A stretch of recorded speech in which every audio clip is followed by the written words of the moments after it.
Ona biraz zor suda koyabiliriz. Hazırız. Abi bu... Kurban olayım, kurban olayım, kurban olayım. Sana kurban olayım. Sana kurban olayım. Gördüm seni gördüm. Seni sevdim, inanmadım kızım. Bana gel yanıma otur. İnanmadım, otur canım. Otur canım. Kurban olayım. Duydum. Seni okladım. Allah büyüktür. İnanmıyordum kızım, İnanmıyordum canım, Dedim belki kızım öyledir. Kimse bize söylemedi. Kimse bize cevap vermedi. 5 sene oldu mekiyamin canım, küçük amin. Delali kamin, delali khudi kirbuli.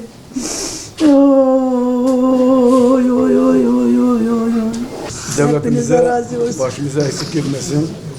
Amin. Bizim Cumhurbaşkanımıza, Sayın Süleyman Soylu'ya teşekkür ederim. Buradan Ankara'ya kadar selam söylüyorum. Dün akşam bize böyle bir müjde verdi. Telefonu açtı. Dedi ki gözün aydın. Sizin kızın artık bize teslim olmuş. Şu an dedi ki Silopi'dedir. Yarın Diyarbakır'dan getirdiler. Bizim devletimize sağ olasın, var olasın. Bizim Cumhurbaşkanımız bu işleri çok mücadele ediyor, çok çalışıyor. Allah razı olsun.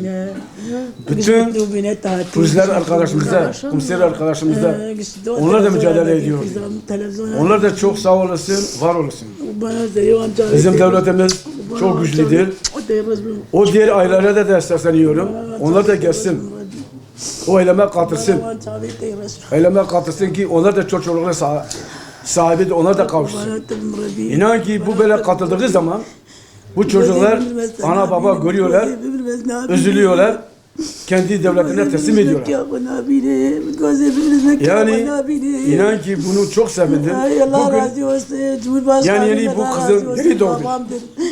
Cumhurbaşkanım babadır, devletimiz babamdır. Vallahi devletimiz babamdır. Hem yani şu an hem benim yanımda ya Beyrem hem de yeni doğmuş dünyaya getirdi. Vallahi kızım toprakta hem de bu yılbaşının için hem o da bayram oldu, hem de bu bayram oldu, hem de çok memnun oldum.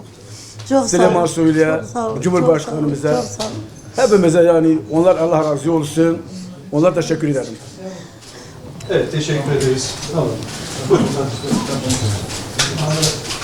Buyurun. Buyurun. Beraber. Beraber. Hadi. Buyurun. Mustafa Bey, buyurun. Yok, çevirmiyorum.